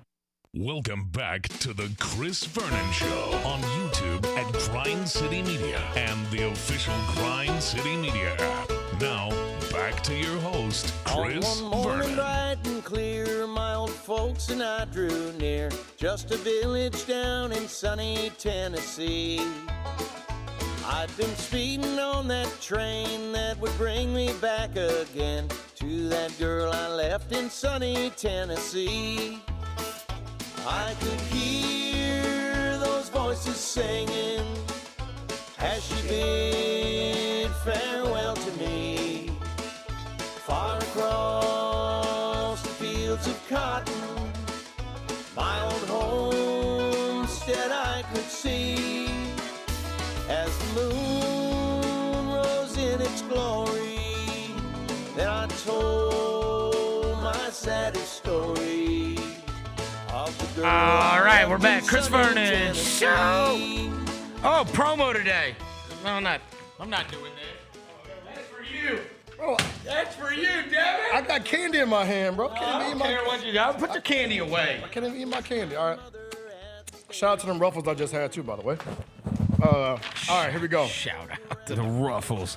Big back. Cheddar and sour. That's big activity. Cheddar and sour cream That's Jones. big activity. Yeah, What did I call you out for big activity last Oh, night? he had some like jalapeno Cheetos. Yeah. That's big activity. real big So activity. good. If you find the jalapeno Cheetos, man, get them. What do you mean if you find If you them? find, they ain't rare. I don't know. I've never seen them before. What are you talking about? Rosa, you ain't seen a lot of stuff. Yeah. That's big activity. All right. Shout out to them cheddar and sour Did you cream eat Jones. that whole bag? No. Yes, you did. Yeah, No, you I didn't. did. It was a big bag. Yeah, you Jalapeno did. Cheeto eating that. Yeah, your fingers was cheesy as hell. Yeah. Oh, orange finger But ass. No. I don't eat the whole bag. Stained orange finger ass. It wasn't my bag. I had to leave some for her. It was for so- her. She eats jalapeno. It was cheddar? her. She's the one who bought them. Wow. Oh, okay. Oh, They got an dude. exotic household over there. Couple big activity. Yeah, but she told me I ate too much. I was like, I didn't eat too much. Dang. Yeah. That's tough. All right, I got you. That's like when I went into the kitchen last night. Haley is like, she's like melting this chocolate. She's melting it down in the. I think she just took a chocolate bar and melted it, whatever. And I was like, what are you doing? She's like, I'm melting this chocolate. I was like, give me some. And she was like, no. And I like look over and I like start to grab her. She had like a plate of strawberries. And I was like, oh, are you going to dip it in there? And she's like, yes, those are mine. And I was like, give me one. She's like, there's only 6 good strawberries. No. And she like ran off. I was like, you big bag. She ran off with the She strawberry. ran off with the chocolate and the strawberries. I didn't even get one. That's I didn't even get one That's chocolate tough. strawberry. That's tough way to go, bro. That's also a super innovative. I'm gonna try that. The Big activity. chocolate with the strawberries. Yeah. Then you put them in the freezer. You can No, do that. she was just dipping it. She just dips the strawberries in there. I'm gonna start doing that. I think she just threw up. Honestly, I think she just took a Tony's Chocolone bar and threw it in like a Those Tony's chocolate bars are the so best. good. Bowl man. and just Oh, melt it so for yeah, good. I think 15 she seconds? did that. Yeah, I don't know if that's the way you're supposed to do it. But Yeah, I I don't think so either. all right, she's 12. What does she know? Big activity. Innovation, baby. But also innovative. The 191 collabs. A lot of people hit me up about these, Verno. The 191 collabs. Call for all designers. presented by Pinnacle Financial Partners, is coming back for the 26-27 season. And the Grizzlies are looking for the next lineup of Memphis creators to design limited edition Grizz garments in their signature style. Take your vision from the drawing board to the team store. Apply today to see Grizz Nation rock your designs next season at grizzlies.com/191 collabs. There you go. All right. That's how you read a promo. Devin with the promo. All right. Roser, you're going to have to explain something to me. What did I do? I want you to defend your beloved college athletics that has ruined everything. Oh, the NCAA tournament one by one. New history guy. New history guy. Everything, we'll just make new history. I don't mind that California is playing Stanford in a conference game. Okay, and now they have expanded the NCAA tournament from 64 games to 76. Yeah, but California and Stanford always played in conference Cal and Rutgers, how about that? That's what I meant. Cal and Rutgers. Yeah, California versus Rutgers. They're not in the same conference, so they don't play each other.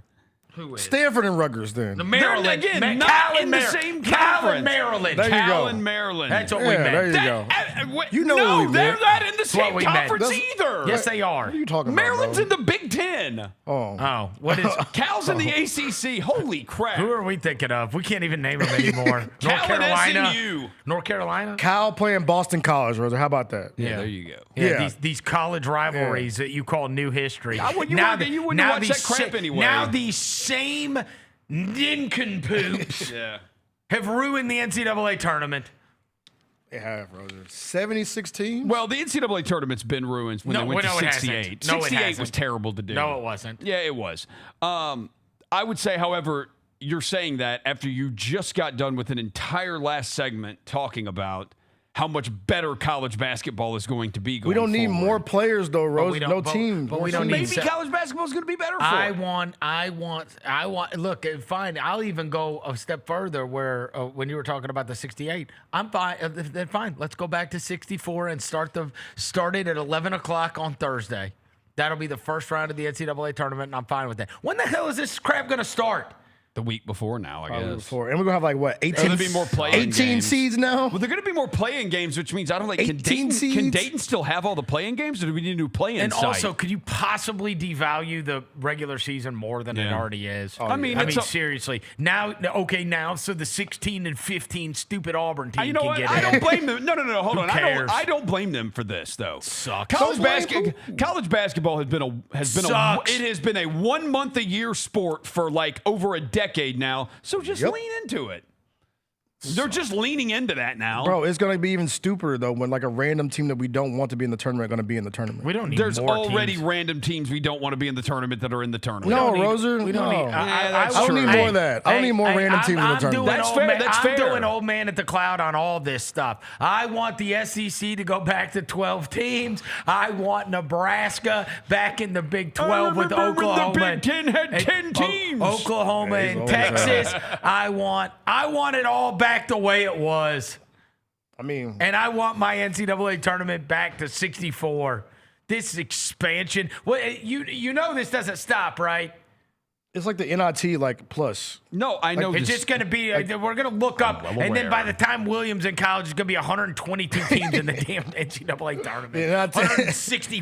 What is it? Wait, 64 times 2 is what? 128. That's what it'll be. It'll just be 128 teams in the tournament. It's going to be a 2-month tournament. Yeah, I mean, it's good. No coach can ever get fired. I guess, look, the ones that don't make the tournament for sure have to get fired now. Because there's no reason for you not to make it now, bro. There's a simple way to solve this, though. Don't watch it. If you watch it, that leads to it getting more TV revenue, which means they're like, you can't tell us not to watch the NCAA tournament, bro. Well, I mean, that's why you're going to get more and more teams in it.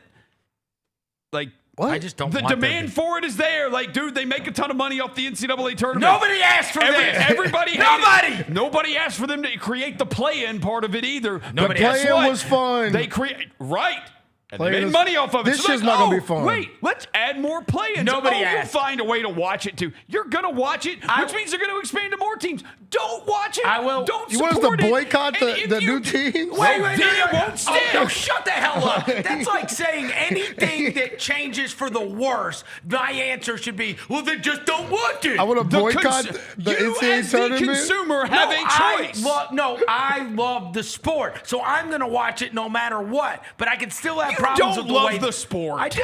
You don't watch college basketball I have year watched round. every NCAA tournament my entire life. We've all watched the NCAA tournament. You don't love college basketball. love and watch college basketball. I respectfully, all the I time agree with throughout Rose on the that. season. I'm not a big college basketball fan either. Yeah, you watch the Tigers because they're local, but you're not just sitting around watching college You ain't basketball. watching. You're not watching Valparaiso versus UMI. I on the random prefer wizard. Without gambling on it? I prefer, and my job is the NBA, but all I do is watch games. I know I you can't watch tell you about games. I can't tell you about any TV show in the last 20 years. This man watching What are you basketball. talking about? But there's all kinds of things that I don't like the moves a sport makes, but I still love the sport. So, yes, I'm going to be. But if your answer is it's a zero-sum game, if you don't like these stupid-ass decisions they make, then stop watching it. I hate the Guardian cap. I'm not watching the NFL. No, I should be allowed to bitch about it. Well, you're definitely allowed to. We're all allowed to. That's like saying I don't like that they took the Mexican pizza off the menu at Taco Bell. So I'm allowed to bitch. Fine. Then just boycott it. I absolutely boycotted until they brought it No, down. you did not. Yes, you I did not boycott. I absolutely did. You ain't never boycotted nothing. I have absolutely boycotted TV before. You ain't never boycotted Oh, I anything. absolutely And did. no one has ever called it TV, and that is a stupid thing to Because you're say. not a veteran of the TV game. When's the last time you boycotted something? Taco Bell when they got rid of the Mexican pizza. You didn't. You did not boycott Taco Bell. Yeah, bro. absolutely. Your answer cannot be, I don't like this rule change. I don't like the advent of this new So thing. you just want to complain about it. Yeah, that's people what people do. about things they love. Yeah, Roser. So then what's the end goal here? Roser, in a relationship when you're dating somebody. Expand, or are we just complaining about it? Yes. In a relationship, the goal is to get them to not do it. No. Then don't watch it. No, I was hoping, what would be hopeful is that they would be like, they float everything out like they do Adam Silver, and people could go, yeah, that's stupid. And then they say, okay, all right, let's check with the wind. People don't like this. Let's not do it. Like Rosa, in a relationship, we complain to our partners about what they do all the time. So like, hey, you did this stupid thing. I'm gonna walk out. Yeah. Just go away. Just get your ass out of here. You can't just make everything zero-sum, Yeah, Roser. come on, bro. Zero-sum. I'm gonna boycott my Either relationship this or because I it's hate that she No, it's farts not. in her What's sleep. That's not true. I know, but then we're operating in the gray There's area. all kinds of things that irritate you about things that you love. Exactly. Oh, you People- fart in your sleep. Yeah. I don't want to date you anymore. People, places, things. Like, I'm not sticking. Whoa. I'm not. That felt a little too real. Yeah. What goes on in No, your bedroom? no, calm down. What No, goes she does not on? fart in her sleep. She's a beautiful human. Hey. I'm more of the farter. No, that felt real. I fart in my sleep. That felt real. Like, I fart in my like either you complain about that or you've had girls complain about that with you. I've farted in my sleep before. Are you a sleep farter? I've farted in my sleep a couple times. I will say. Well, hold on. You are sweating because zoom in. Hey, that was entirely too specific. That was way too specific. I agree. I do occasionally do fart in my sleep every now and then. Sorry, Brooke. You know what I'm saying?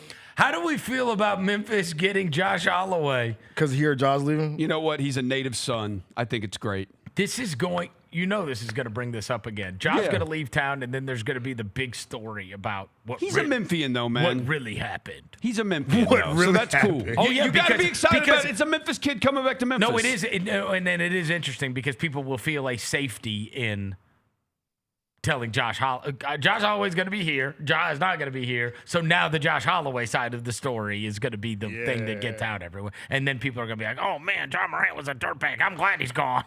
You know what I'm saying? I'm just. I don't first believe, interview he does I is don't gonna be all believe- about the Josh I don't situation. believe that, but I am aware that is going to happen, especially if the guy's good. Oh, if he's yeah. good, it's. You know what I'm saying? I kind of like what they're doing, though. They're not, because it's very clear they're not just going to let bygones be bygones. No, like, his mom was on the part of radio his talking story. about like his mom was on the radio saying like We we're want gonna justice. get justice. Yeah. It's like, yo, this shit was like 2 years ago. Well, he's coming back to Memphis, Yeah. And John's leaving. and John's leaving. I like what Penny's doing here. Like, remember last year he tried to get we got Memphis guys. But he also, like, last kids on the year, roster. he tried to, like, we had, like, a tall team last year. I remember, Dev, you went to the Midnight Madness on Beal or whatever, and you're like, dude, they're huge. Yeah, but they, like, all stunk. Airport All-Stars. That's like, what we call just get a bunch of All-Stars. little guards that are freaking fast and can pass and kick, dribble, pass, kick. And you got some shooters. Yeah. Right? You got the kid from Washington State. Looked like the kid from SEMO can knock down shots. And obviously then you have the young Memphis kids, both Fred Smith and Cello Jackson. So should be fun. Bring it back Tedford from last year. Yeah, you got some little dudes, bro. Yeah, got some players. Like you going away, and they're still supposed to add a big. And guards I saw are more this fun guy to from watch Georgia anyway. Tech visiting tomorrow, either today or tomorrow. Georgia Tech? Yeah, big from Georgia Tech. Yeah. So they told me they were close on one. Yeah. But that's like the last piece. They need another big, and that they were close to getting. Maybe they won't be third in the AAC now with transfer. After getting rankings him or whatever. Yeah, look, after bro, getting a just don't couple have an of these airport dudes. all-star team, bro. Last year was an airport all-star team. Like they look good in tracksuits. Yeah. Also, guess what? Our transfer rating was high last year, and we sucked. So and they stunk. You know what I mean? Yeah. This is not got the a bunch of easiest. losers. Yeah, it's hard to tell now, bro. Yeah. Has Curtis Givens? What, bro? What's so funny? What did I do? What's so funny, bro? What's up, losers? Y'all called them. Y'all the ones that called them losers. I mean, they were Just the way you said that. I boycotted them. I boycotted Tiger basketball last year. So did everybody. No, y'all didn't because y'all came on here talking about it all the time. Like, I didn't watch that crap. Games look like a freaking bomb threat was called in. What are you talking about? Greg Gaston and everybody else. Greg Gaston and my mom. Yeah. The only people there at the game. The only two people there, and Jacob Woloshyn. All right. Tonight, here's what we got. We got Pistons in 7. Relax. Pistons Orlando tonight is at 6:00. We have Toronto Cleveland at 6:30. It is so weird that Toronto and Cleveland. I feel like I've watched so many basketball games since those two teams played this weekend. But I did see that the only player in the playoffs so far.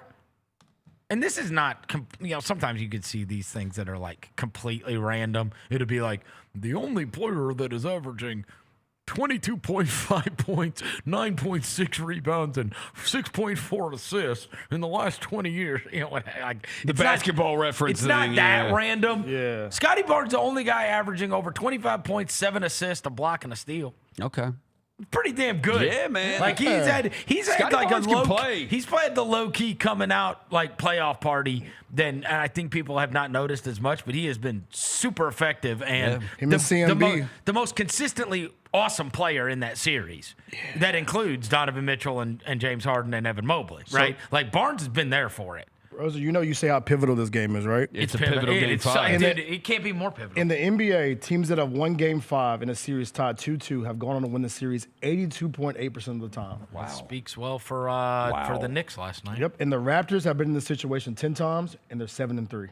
Wow. So there you go. That's a little nugget for you out there. Well, they were able to hold serve and win both of their home games. And then the nightcap is L.A. and Houston, which, again, there's nothing I would predict happening in that. I will. It is interesting that the news has come out that, I mean, the news has come out that Luka's not even going to be available for the next series. So the next series is a mercy killing no matter what. I don't even know what the better option is. Right. What are we doing here? I suppose Houston winning and then getting Durant back.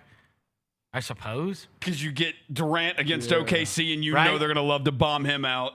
I suppose that's the best. Yeah, for the drama, I guess. Yeah, I guess. Right? For the drama, the Rockets. I mean, either way, they're both just get absolutely mangled by the Thunder. Yeah. I don't know. I vote for the Lakers. I think it's fun to see the Lakers get their ass beat in the playoffs. That's also fun too. Even if it's by the Thunder. They are supposed to get Reeves back tonight, right? Yeah, Game 5 he'll be back. Okay. But you say he's gonna get targeted like a mother, though. I feel like you would think if Ime Udoka watches basketball, I just wouldn't be surprised. I mean, like you saw, they cranked it up defensively in that last game. Did Houston, and they actually took advantage of the Lakers' shortcomings. But it does feel like a all-out game for LeBron. Yeah. You know what I mean? Yeah. Game 6 at home. He sure as hell don't want to get on a plane and go back to Houston. No, he doesn't. And have to play a Game 6. And so you might get a a much different version of LeBron James than you got in Game 5, who looked like a 41-year-old man that was up 3-zip. Yeah. Yep. You know what I mean? Like they were. Yeah. You know what I mean? Yeah. Like, so being up 3-zip and the other team not wanting their season to end, it's just so hard to figure out if that was scheme and they are onto something and they're able to expose a weak Lakers team, or if that was just your typical, that team's up 3-1, so what is their motive? Yeah. What do they care? Only 15 teams in NBA history have forced a Game 6 after being down 3-0. Well, you're about to see it from, well, no, it wasn't 3-0 in Detroit, Orlando. Yeah, You're right. See, I know you want to pop your Pistons, but it's okay, bro. It's going to end all tonight. I'm excited for Slow tonight. killing tonight, bro. Yeah. Go to sleep. Sleeper hole. Gunther. You know how Gunther did John Cena? Gunther John Cena. Tonight. Put him in the hold. Go to sleep. I'm wearing my Cade Cunningham shirt tomorrow. I'm not even going to try to wear it. I have a Cade Cunningham shirt, and I'm wearing it tomorrow. When they lose? No. I will be wrapped in victory. Wrapped in victory. Hey, Wrapped in victory. For your pleasure, I would love to show you something, Vernon. Jaylon, play the video! If it's Jamal Cain, I don't want to see It's not Jamal Cain. It's not Jamal Cain. I've seen it Jaylon, enough. play the video! I like that shirt, Dev. What? Not everything needs a meaning? Yeah. Apparently somebody in the chat, he said it's a stupid shirt. Whatever, cool. No, I like that shirt. This is you for you, I Vernon. rock that shirt. What is it? Look at Cade Cunningham turning the ball over. Oh, no. Oh, no. Turnover number 2. They're unforced. Oh, wait. What's unforced? Give me that. Pickpocket. I'll take those. Pay attention, Cade. That's Hey, just, what are you that's doing? just Zero awareness. Where are you Bro, going? Somebody yell wolf! Where are you going? That's a bad pass, Cade. You should know better. Look, I gotta say, Cade, Cade. When is Ronnie 2K making 2K updates? Because Cade's awareness is going down. 0% awareness. He's playing with one love. Look at him. Look at him. 0% Double awareness. team. Give me that rock, Cade. I'll take them. Awareness. One love. I'll take that rock, Cade. Look, deny. Okay, get over there. Oh, where you going, Cade? Oh, I'm going to turn it over. He can't even breathe. I'm going to turn it over. He can't breathe. They call this an apple turnover at McDonald's, Verno. 2-for-1 special. Look at it. What's going on? Oh, no. All right, live it up right now. Live it up right now. Step back. I'll give you that. Hey, you better turn. Give me that. Everybody's in the paint. They're just guarding Cade Give me Cunningham. that. Come on. Oh, on the island. Where you going? All 5 guys. That's a turnover. All 5 guys. Oh, look, that's a lot of apple turnovers, bro. All 5 guys. Oh, he just got picked. He got picked. You can feed picked. Okay. You can feed a whole family with all these apple turnovers, bro. Live this right now. Live it right now. Because you're going to be turning that ringer off tonight. And Jamal Mosley, please stop playing Tristan da Silva. I don't want to watch that guy play basketball He's anymore. going to start, bro. Franz is out. Roser.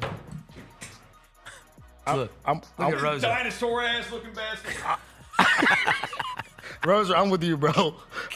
I'm with you, Roser. Get ready. He stresses me out. Get ready. He doesn't hit the rim. Get ready. On shots. Detroit basketball. Magic Kingdom. Orlando Magic. No. Orlando Magic. Orlando Magic. Oh. Magic music. No, this is gonna be this is magic music. No. This is gonna be Mom Spaghetti tonight. Mom Spaghetti. I have a shirt from that restaurant. I can't even name an Orlando rapper, so you got that one. Orlando rapper. DeRose from Dallas. DeRose from Dallas. No, I was gonna say he seems like an Orlando rapper. Ice Cream Paint Job, legendary song. Yeah. All right, let's go do it for today's show. Thanks to Devin Walker. Thanks to John Roser across the glass. Thanks to Jaylon back in the studio. Until tomorrow. Pistons in 7. We gone.